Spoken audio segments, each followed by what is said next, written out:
নমস্কার, বাংলা সেরা গল্পে সবাইকে জানাই স্বাগত। আজ থেকে শুরু করছি প্রতিভা বসুর লেখা উপন্যাস বিবাহিতা স্ত্রী। আজ পড়ব উপন্যাসটির প্রথম পর্ব।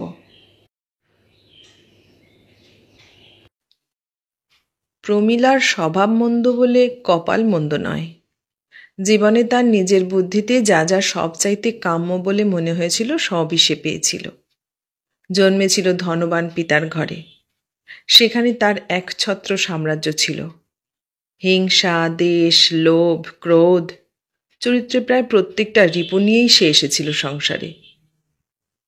পিতার অপরিমিত প্রশ্রয়ে সেগুলো আগুনে ঘৃতাহুতির মতো আরও বেড়ে উঠবার অবকাশ পেল। কাজেই তার সেই হিংসুক স্বভাব, ঝগড়ার প্রবৃত্তি এবং অন্ধ স্বার্থপরতা প্রভৃতি মনের যাবতীয় ক্লেদ আশেপাশের সকলকেই পীড়িত করত। কেবলমাত্র যারা অত্যন্ত দুর্ভাগ্যবশত তার নিকটতম আত্মীয়রূপে জন্মগ্রহণ করেছিল তারাই যে উৎপীড়িত হতো তা নয়। প্রমীলার মা সুখাময়ীও অত্যন্ত অসুখী ছিলেন। প্রমীলার আগে আরও 3টি শিশু জন্মেছিল সেই বাড়িতে। একটি কোনো এক বসন্তের সকালে, একটি শীতের ঈষদুষ্ণ দুপুরে, আর একটি শরতের শেফালি ঝরা সন্ধ্যায়।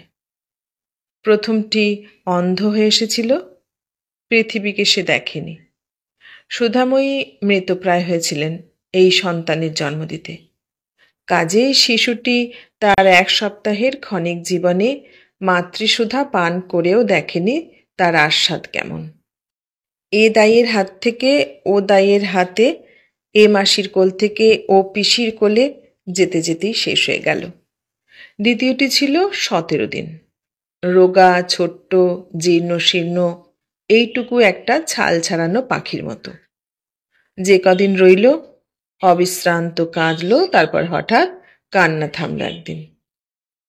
একটু লাল হলো, একটু নীল হলো, একটু যেন হাসলো যাবার আগে, তারপরেই স্থির।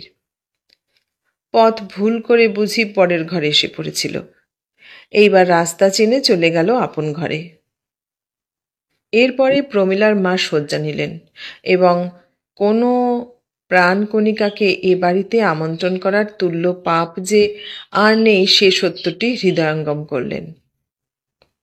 কাজেই চেষ্টা করলেন যাতে আর কোনো শিশু না জন্মায় তার গর্ভকোষে, তার স্বামীর দূষিত রক্তে। তার অশান্তিময় জীবনে আর যেন দুঃখ না বাড়ে। কিন্তু যজ্ঞেশ্বর কন্ট্রাক্টর তার স্বামিত্বের বলাৎকারে স্ত্রীর সব আপত্তি ভাসিয়ে প্রত্যহের চেষ্টায় কিছুকালের মধ্যেই আরেকটি বীজ উপহার দিলেন। বললেন, একটু হাসো, একটু খুশিতে থাকো, ডাক্তারের কথা মতো খাও দাও, তোমার জন্যই তো এরকম সব রুগ্ন শিশুর জন্ম হয়। আমার জন্য? বাঁ চোখের ভুরুর একটা দিক তুলে স্ত্রী এমন করে তাকালেন স্বামীর দিকে যে যজ্ঞেশ্বরবাবুর ছোট ছোট লাল লাল করমচার মতন চোখ পিটপিট করতে লাগলো। 10 মাস পরে আরেকটি মৃত সন্তান জন্মালো তাদের। প্রমীলার সম্ভাবনা হলো তার পুরো 11 বছর বাদে। এতদিন পরে আবার কেন? এই প্রশ্নটি সুধাময়ী অনেক দিন আকাশের দিকে তাকিয়ে তাকিয়ে জিজ্ঞেস করেছেন, কে জানি কার উদ্দেশ্যে। আলস্যে, অবসাদে, ঘেন্নায়, খারাপ লাগায় শরীর ভেঙে পড়েছে তার। রাত 2টোয় গৃহ প্রত্যাগত স্বামীর মুখের দিকে তাকিয়ে বোবা হয়ে গেছে সব ইচ্ছে, সব স্বাদ। মাতৃত্বের ক্ষুধা তার মিটে গিয়েছিল। বিবাহিত জীবন তাকে নিয়ে যে বঞ্চনা করল, গর্ভজাত সন্তান যে তার ক্ষতিপূরণ করে দেবে না, এটা তিনি প্রথম সন্তানের জন্ম দিয়েই বুঝেছিলেন। তাছাড়া যে আসবে সে যে তার পিতারই পুনরাবৃত্তি হয়ে আসবে না, তার কি কিছু স্থিরতা আছে? সেই সন্তান দিয়ে আবার কার জীবনে তিনি নিজের জীবনের প্রতিচ্ছবি দেখবেন, এ কথা ভেবেই তার আরও বেশি খারাপ লাগত। না, শত্রুর জন্যেও সেই কামনা তিনি করেন না। যজ্ঞেশ্বর কিন্তু ভীষণ খুশি হল। সন্তানের পিতা হবার রোমাঞ্চ ছিল না তার মনে, ছিল সন্তানের পিতা হবার যোগ্যতার দম্ভ। এইখানে কোথায় একটা পরাজয়ের লক্ষ্য ছিল তার। স্ত্রী বন্ধা হলে কথা ছিল না, কিন্তু তা যে নয় সেটা তো আগেই প্রমাণ পেয়ে গেছে। সন্তান দিয়ে জান বাঁচানোর মতোই মান বাঁচানোর একটা তাগিদ অনুভব করছিল সে ভেতরে ভেতরে। তাই আশায় আকাঙ্ক্ষায় প্রতীক্ষায় অধীর হয়ে তার নিরন্ধ্র কৃপণ মুঠো এবার ঢিলে হল স্ত্রীর যত্নে। মা ভালো থাকলে সেই নির্যাস টেনে তবে তো শিশুও ভালো থাকবে। কন্ট্রাক্টরি করে সে রোজগার করে 2 হাতে, কিন্তু জমায় 10 হাতে। একটি পয়সা তার এপাশ ওপাশ হবার উপায় নেই। আর সেই সঞ্চিত টাকায় দমদমে নির্জন মাঠ লিজ নিয়ে বস্তি বসিয়েছে 1/2 মাইল জুড়ে। ভাঙাচোরা একতলা পৈতৃক বাড়িকে তেতলা করে 5 ঘর ভাড়াটে বসিয়েছে, নিজে সেই একতলাতে থেকেই। লরি কিনেছে 3টি, 12 মাস ভাড়া খাটছে। নিজের জন্যেও একটা ঝরঝরে গাড়ি কিনেছে কার দুর্গতির সুযোগে। তাছাড়া ফাঁকে ফিকিরে আসবাবপত্রও কিনেছে কিছু, আর কিনেছে সোনা। ভারী ভারী গয়না গড়ানো হয়েছে তাই দিয়ে স্ত্রীর জন্যে। কিনেছে 7 জরির বহুমূল্য শাড়ি। বিয়ে চুড়োয় যেতে আসতে সেসব খুলে দেয় স্ত্রীকে, পড়তেই হয়। এক গা গয়না পরে রোগা ছোট্ট মানুষটি ধুঁকতে থাকে। ভারী খড়খড়ে জরির বেনারসিতে বেলা দুপুরের রোদ্দুরে গা চুটমুট করে। কিন্তু উপায় কি? যজ্ঞেশ্বরের স্ত্রী সে না? তার স্বামীর টাকা আছে না? আর সেই টাকা তো তার শরীরেই ফুটে বেরোনো চাই। এমনিতেই বাড়ির 8 পৌরে ব্যবস্থাটা কিন্তু একেবারে নিম্নতম। হেঁটো শাড়ি আর গিলটির চুড়ি পরেই জন্ম গেল। আর অসন্ত অর্ধাসন, কেননা বাজে শৌখিনতা যজ্ঞেশ্বরের 2 চক্ষের বিষ। ওতে করে স্ত্রীলোকের ভ্রষ্টা হবার সম্ভাবনা থাকে। তাছাড়া বাড়ির মধ্যে দেখতেই বাসছে কে। খালি গায়ে থাকো আর সোনার জামাই পরো, 2 সমান। সেটা অবশ্যই সত্যি। যজ্ঞেশ্বরের বাড়িতে লোক আসাটা নেহাত বিরল। সেটা সে পছন্দ করে না। লোক এলেই অপব্যয়। স্ত্রী তার লক্ষ্মী নয়, বাজে খরচের দিকেই নজর বেশি। কে জানে, লুকিয়ে চুরিয়ে হয়তো 5 কাপ চাই তৈরি করে দিল। ঘরের চিনি ঘরের দুধ পরের পেটে পাঠিয়ে কি যে লাভ কে জানে। প্রত্যেক দিন বাজারও করে না সে। 5 কাঠা জমি জুড়ে তার লাউ কুমড়োর ক্ষেত আছে, পুঁইয়ের মাচা আছে। বিক্রি করেও প্রচুর থাকে তাদের খাবার মতো। মাছেই তো বাজারের আসল খরচ। পয়সা তো তাতেই যায়। তাই নিয়ম করে সপ্তাহে 3 দিন কুচো চিংড়ি কি ছোট পুঁটি আসে। সেদিন তো প্রায় ভোজ। দুধটা অবশ্যই খায়, কেননা ঘরের গরু আছে 4টি। জল মিশিয়ে বেশিরভাগ বিক্রিতে গেলেও নিজেদের জন্য বরাদ্দ আছে খানিকটা। নিজে সে দুধ ভালোবাসে। ঐশ্বর্য তো ভোগের জন্য নয়। ঐশ্বর্যের কাজই হলো স্থির হয়ে থেকে অন্যের বুক ফাটানো, চোখ টাটানো। তোমরা শোনো, তোমরা দেখো, তোমরা সবাই জানো আমার ঘরে এই আছে ওই আছে, অত ভরি সোনা আছে, অত টাকা নগদ আছে, কত সব আসবাবপত্র আছে ঘর ঠেসে। সেই যজ্ঞেশ্বর দামি দামি ওষুধ খাওয়াতে লাগলো স্ত্রীকে। মাছ না খেলে প্রোটিনের অভাব হয়, আর প্রোটিনের অভাব হলে প্রসূতির শরীর খারাপ হয়, আর প্রসূতির শরীর খারাপ হলে শিশু রুগ্ন হয়। অতএব আসতে লাগলো মাছ। ফল খেলে শিশু সুস্থ থাকে, আসুক ফল। একতলার স্যাঁতস্যাঁতে অন্ধকার ঘর ডাক্তারের পছন্দ না। আচ্ছা চলো দোতলায় থাকি। আস্তে আস্তে নিবিড় মেঘের ফাঁকে ফাঁকে কখন যেন সুধাময়ীর মনেও রোদ উঠল, একটু মমতার রোদ। মাসের পর মাস বহন করতে করতে মনে মনে বললেন, আসছে আসুক, যেন আর আমাকে ছেড়ে না যায়, যেন বেঁচে থাকে কোল জুড়ে বুক জুড়ে। স্বামীর কথা মতো, ডাক্তারের কথা মতো প্রত্যেকটি পা ফেললেন 10 মাস ধরে। তারপর কোনো এক অসম্ভব দুর্যোগের মধ্যরাত্রে কোকিয়ে উঠলেন অসহ্য বেদনায়। বিদ্যুতে, বর্ষণে, মেঘগর্জনের গম্ভীর নিনাদে, ঝড়ের দাপাদাপিতে মনে হলো কালো কুচকুচে অন্ধকার রাতটি বুঝি সেদিন ভেঙে পড়বে আকাশশুদ্ধ। পৃথিবী নামে কোনো কিছুরই আর অস্তিত্ব থাকবে না। পৃথিবী মুছে যাবে, ধুয়ে যাবে, চারদিকে থাকবে শুধু জল, জল আর জল।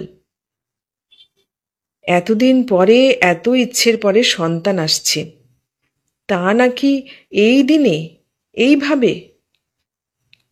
যজ্ঞেশ্বর একেবারে মাথায় হাত দিয়ে ছুটোছুটি করতে লাগল। কোমরে একটি ছোট বটুয়া গুঁজে কতবার চেষ্টা করল একবার বেরুতে, একজন ডাক্তার আনতে। অসম্ভব।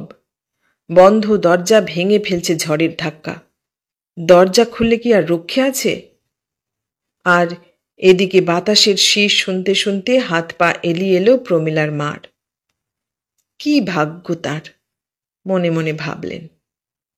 ব্যাকুল বাসনায় বুকের উপর 2 হাত জড়ো করে বললেন, দাও দাও, যে আসছে আসতে দাও তাকে।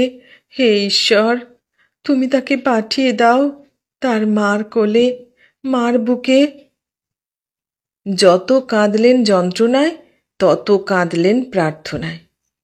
ঈশ্বর শুনলেন সেই প্রার্থনা। গর্ভের অন্ধকার থেকে ধীরে ধীরে নিচের দিকে নেমে এলো শিশু। মাকে বিদীর্ণ করে নিজে থেকেই এক সময় বেরিয়ে এলো পৃথিবীর আলো হাওয়ায়।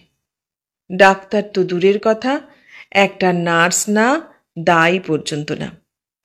দূর সম্পর্কের একজন আশ্রিত বৃদ্ধা আনাড়ি হাতে নাড়ি কেটে বিভক্ত করে দিল মা আর শিশুকে। কেঁদে উঠে আপন অধিকার সাব্যস্ত করল সদ্যজাত কন্যা। সেই ছাল ছাড়ানো পাখি, বোজা চোখ, চোখের কোল ভরা পিচুটি আর বিবর্ণ মুখশ্রী। ভয়ে সুধাময়ী মুখ ফিরিয়ে রইলেন। না, আর দেখে কি হবে? সে যাবার জন্যই এসেছে, তাকে আর মায়ায় জড়ানো কেন? চোরের মতো টিপি টিপি পায়ে দিন কাটে তার। আর আশ্চর্য, বাচ্চাটা কিন্তু হাত নাড়ল, পা নাড়ল, টেনে টেনে ছিঁড়ে দিল মায়ের শুকনো স্তন, গলার জোরে ফুসফুসের শক্তি প্রমাণিত করল। ডাক্তার বলল, ভয় পাচ্ছেন কেন? এ শিশু আপনাদের দীর্ঘায়ু হবে।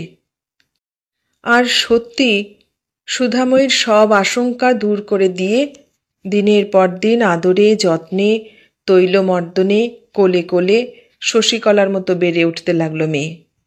নাম রাখা হলো প্রমীলা। 6 মাসে ঘটা করে মেয়ের মুখে ভাত দিল যজ্ঞেশ্বর।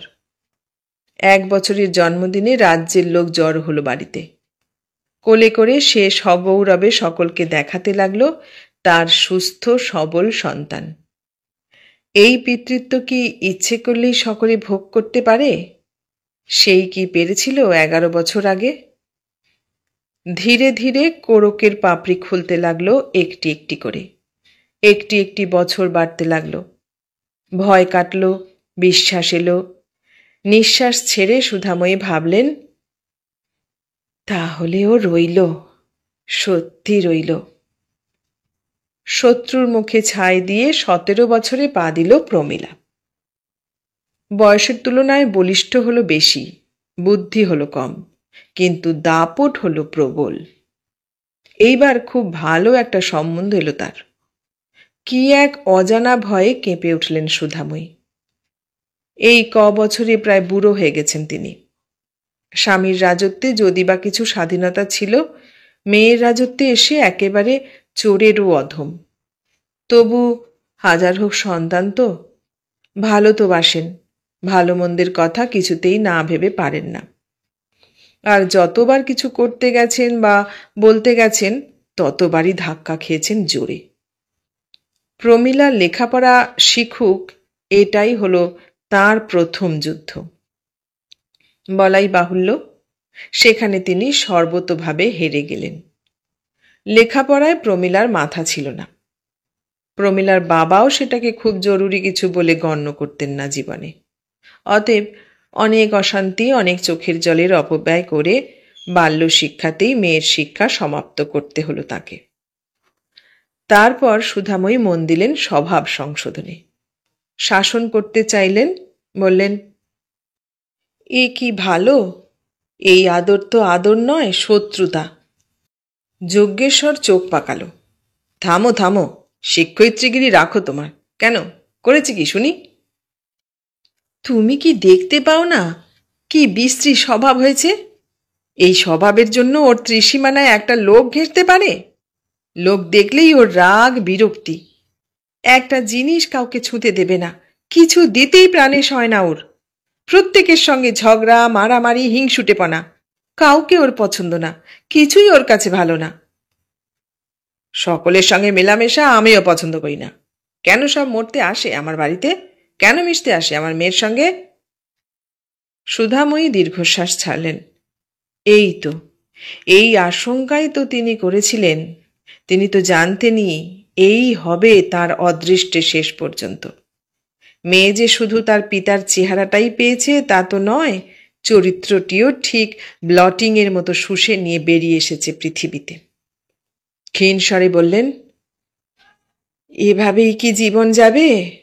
মেয়ে হয়ে জন্মেছে, বড় হচ্ছে, পরের ঘরে কি যেতে হবে না কোনো দিন? পরের ঘর? পরের ঘরে কোন ব্যাটার ঘাড়ে কটা মাথা আছে যে আমার মেয়েকে কিছু বলবে? টাকা টাকা, বুঝলে? স্ত্রীর নাকের কাছে বুড়ো আঙুল নাচালো যজ্ঞেশ্বর। আমার টাকার অনেক জোর, আমার যে সবই ওর, তা কি কেউ জানবে না? টাকাটাই কি সব? তাতেই কি সব অভাব পূরণ হয় মানুষের? মায়া, মমতা, স্নেহ, ভালোবাসা, এর কি? স্বামীর এক ধমকে কেঁপে উঠে থেমে গেলেন।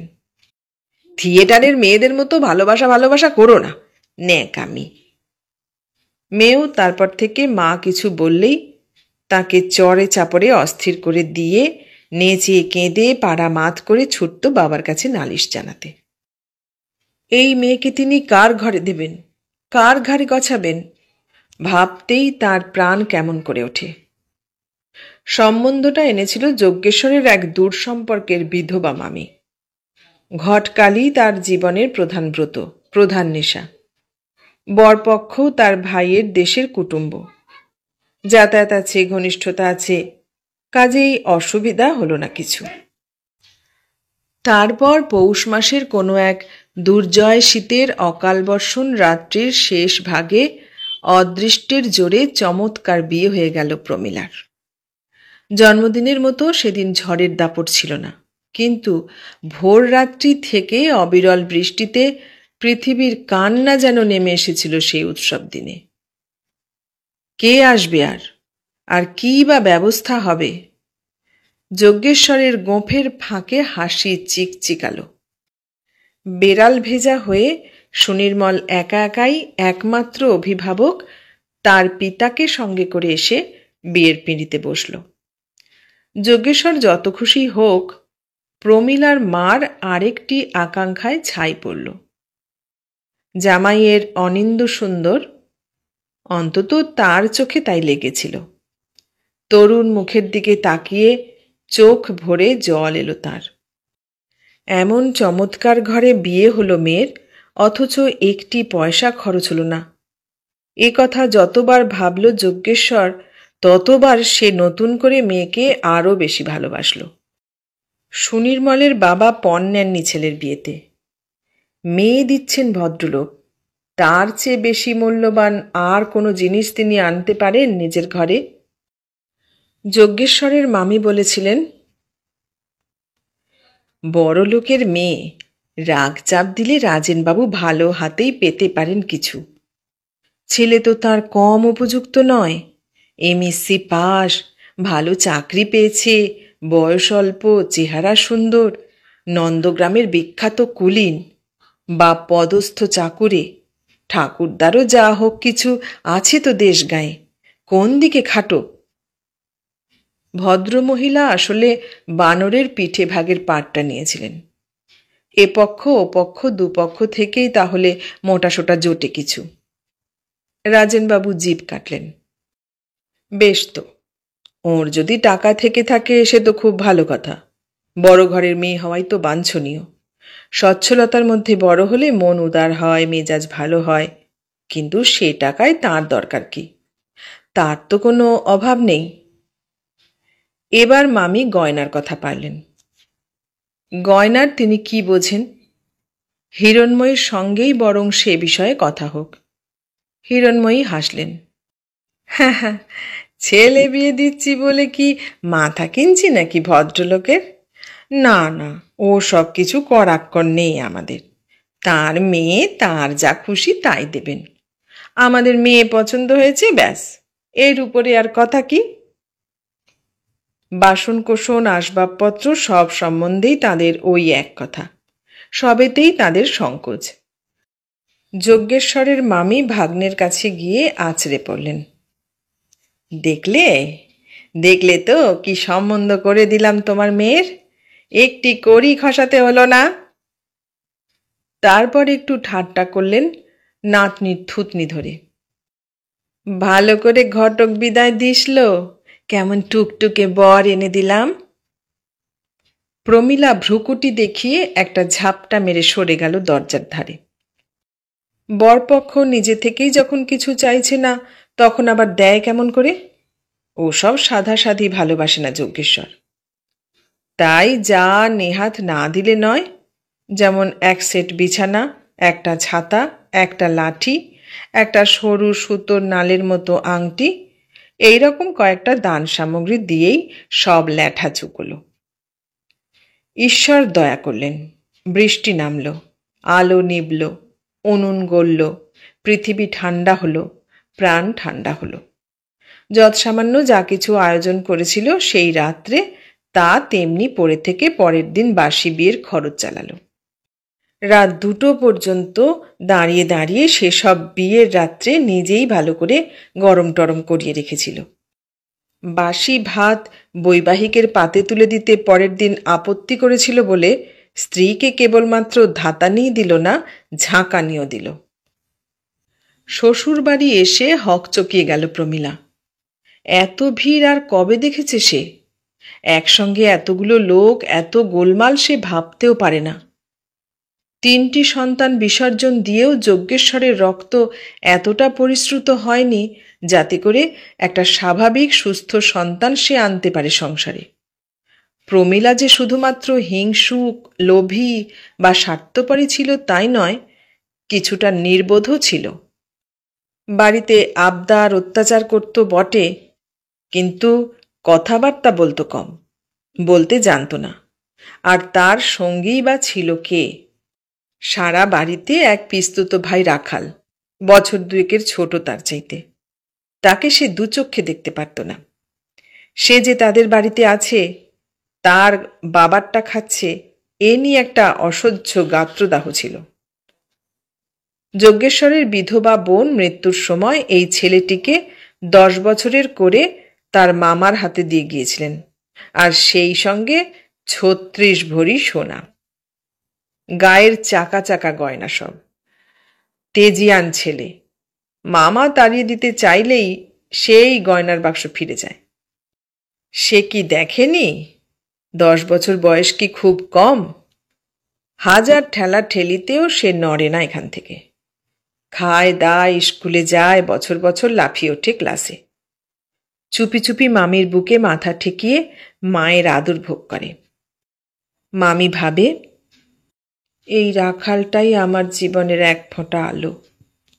সেই প্রমীলা এই বাড়িতে এত আত্মীয়ের বহর দেখে, অসংখ্য দেওর, ননদ, যা, মাসি, পিসি, খুড়ি, জেঠির ছড়াছড়ি দেখে যদি না থমকায় তো থমকাবে কে?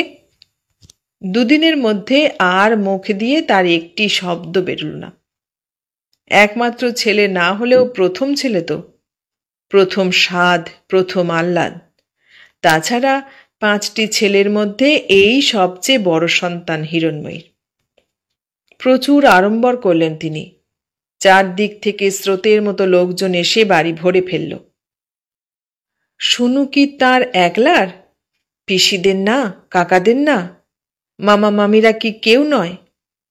লতা ধরে ধরে তিনি আঁকশি বাড়ালেন। লোকজনই তো লক্ষ্মী, লোকজন না হলে কি উৎসব হয়, আনন্দ হয়? তবু তো এসব উপলক্ষ করে দেখা হয় কত আপনজনের সঙ্গে, অতীতের কত মনের মানুষের সঙ্গে। মস্ত বাড়ি ভাড়া নিয়ে মস্ত গাড়ি দরজায় দাঁড় করিয়ে আলোয় গানে সুগন্ধে সুখাদ্যে ঝলমল শাড়িতে গয়নাতে একেবারে ইন্দ্রপুরীর আনন্দ নামিয়ে আনলেন তিনি। খুশি হয়ে রাজেনবাবু 2 হাতে টাকা খরচ করলেন। হালচাল দেখে মেয়ের মতো যজ্ঞেশ্বরও মনে মনে অবাক হলো বইকে। বুকটা কড়কড় করল তার। এক রাত্রির জন্য একটা ফুঁয়ে মানুষ নাকি এমন করে টাকা উড়োয়? ফুল ফুল ফুলই বা কত, কি হবে এত ফুল দিয়ে? এ কি থাকবে? এ তো শুকলো বলে। কত আলো জ্বলছে মুহুর্মুহু, কত বিল উঠছে কে জানে, আর খাচ্ছে কত লোক। শহরের লোক কি এরা বাকি রাখেনি? অনেক রাত্রে খাওয়া দাওয়া চুকিয়ে যখন দেখা করতে এলো মেয়ের সঙ্গে, বাবার কাঁধে মাথা রেখে ভয়চকিত চোখে প্রমীলা বলল, বাবা, আমি যাব। যজ্ঞেশ্বর বলল, যাবেই তো, আজ রাতটা থাক, আজ তো ফুলশয্যা, আমি কাল সকালেই আবার আসব। প্রমীলা প্রবোধ মানল না, নির্বোধ চোখে তাকিয়ে ফুঁপিয়ে ফুঁপিয়ে কেঁদে উঠল। চোখ মুছল যজ্ঞেশ্বরও। মনে মনে ভাবল, কি দরকার ছিল মেয়েটাকে পরের ঘরে পাঠাবার? ঘর জামাই রাখাই উচিত ছিল তার। বাপ চলে গেলে সেই যে প্রমীলা সুর করে কাঁদতে আরম্ভ করল, কিছুতেই থামানো গেল না তাকে। গায়ে মাথায় হাত বুলিয়ে হিরণময়ী নিভৃতে ডেকে নিয়ে অনেক বোঝালেন। বাড়ি ভর্তি আত্মীয় কুটুম্ব, বলবে কি তারা? একটা তো রাত, আবার কাল বিকেলেই তো যাবে, সকালেই তো তোমার বাবা আসবেন। কিছুতেই কিছু হলো না। শুভরাত্রির সব স্ফূর্তি, সব প্ল্যান ভিজিয়ে সে কাদা করে দিল। ঘর ভালো, বর ভালো, কত কথা সে শুনেছে কদিন ধরে।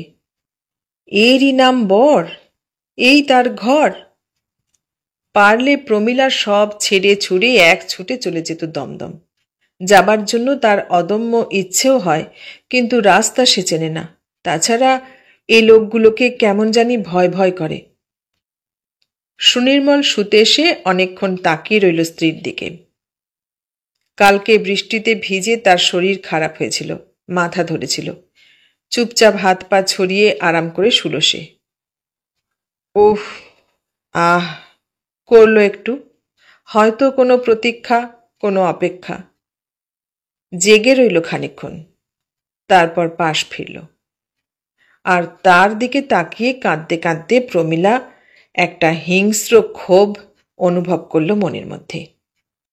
এই তো, এই লোকটাই তো তার যত দুঃখের মূল।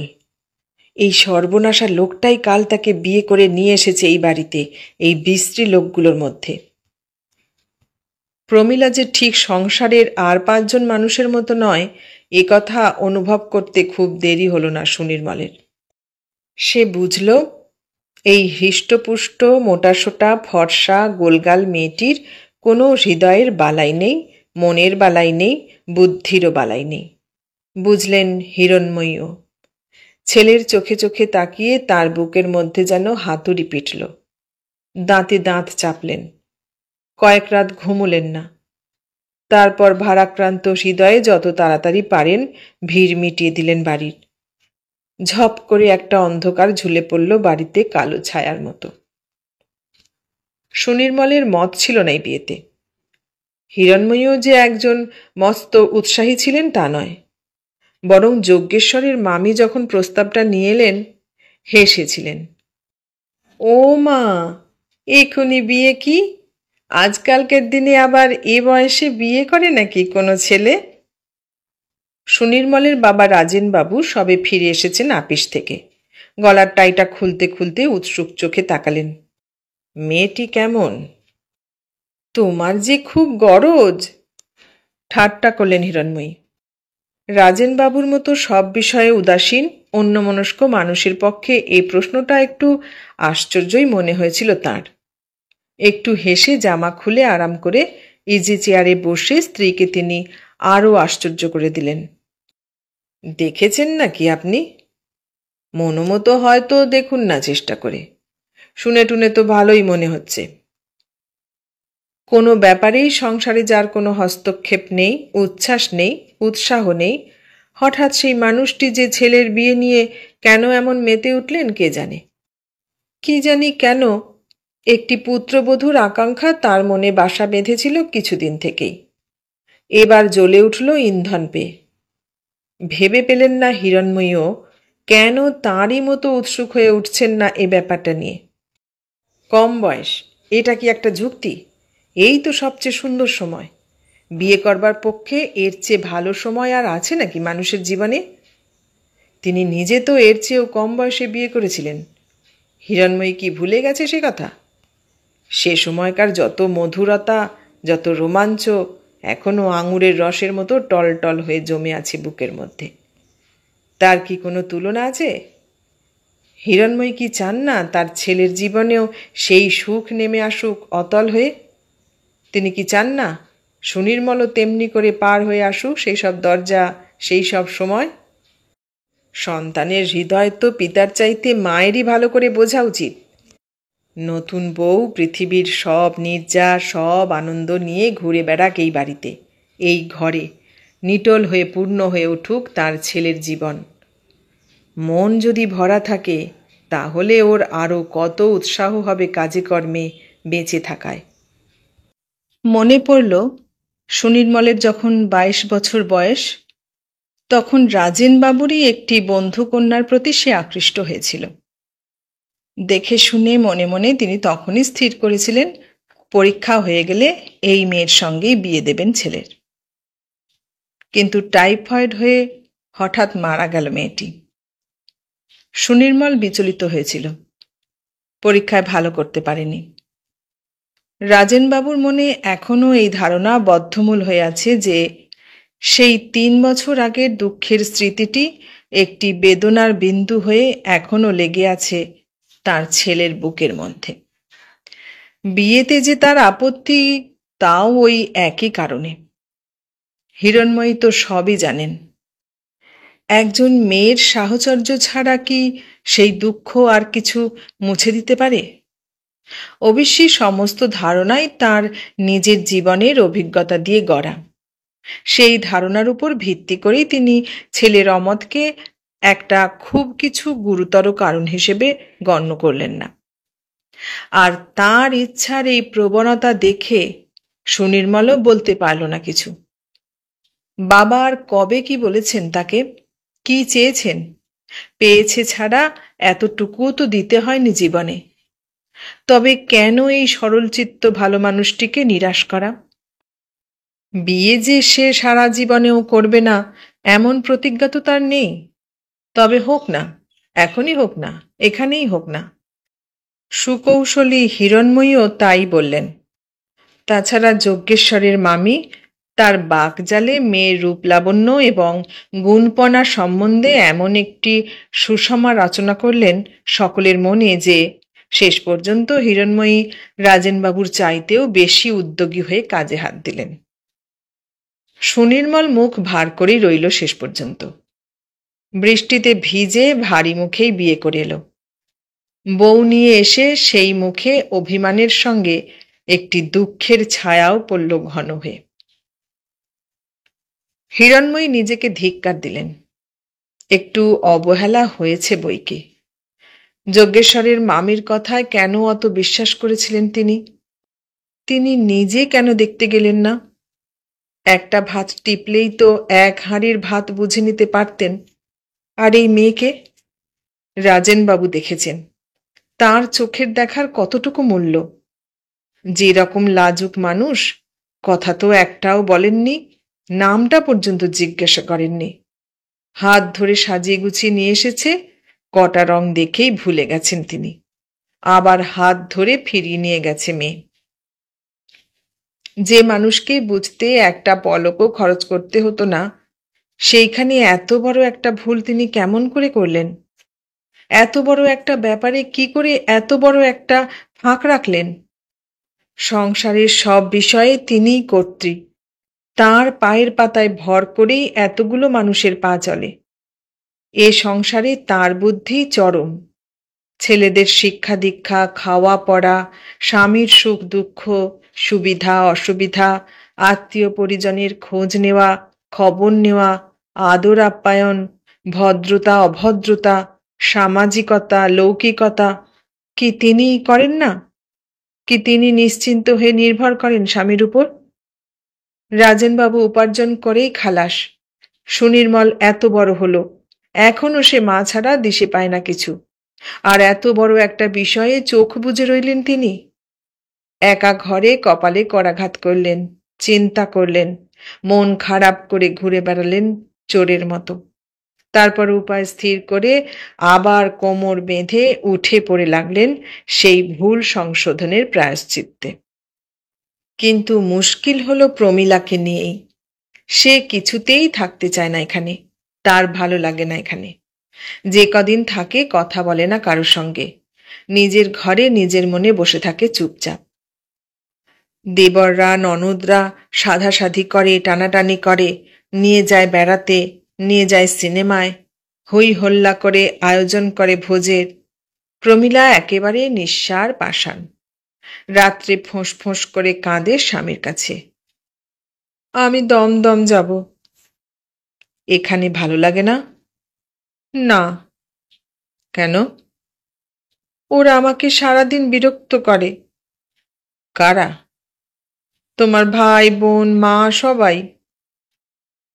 সুনির্মল চুপ করে তাকিয়ে থাকে সিলিংয়ের দিকে।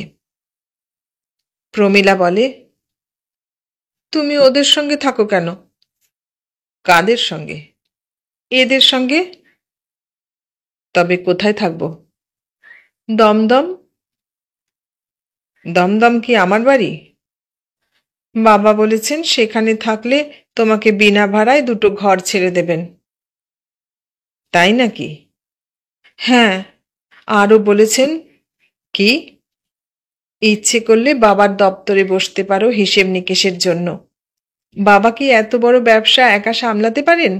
সেজন্য তোমাকে মাইনে দেবেন তিনি।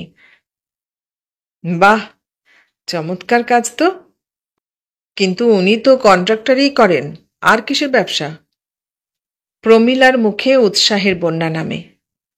কে বলবে এই মানুষ সারাদিন কথা বলে না কারো সঙ্গে।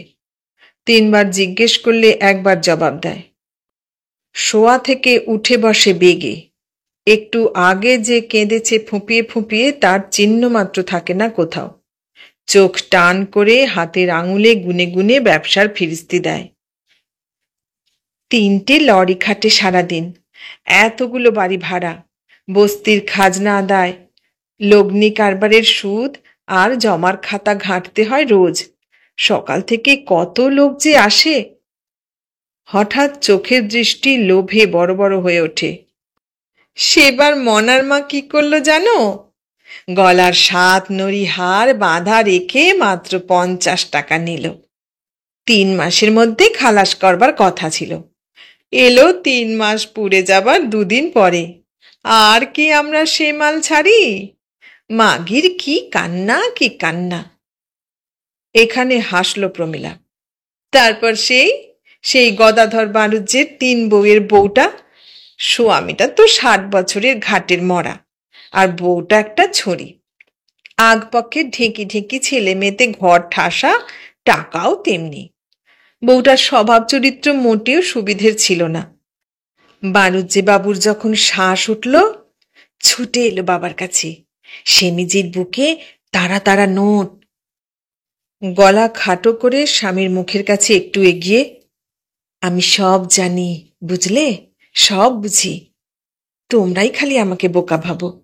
আমার বাবা তা বলেন না কখনো। এই তো বিয়ের মাত্র 8 মাস আগের কথা।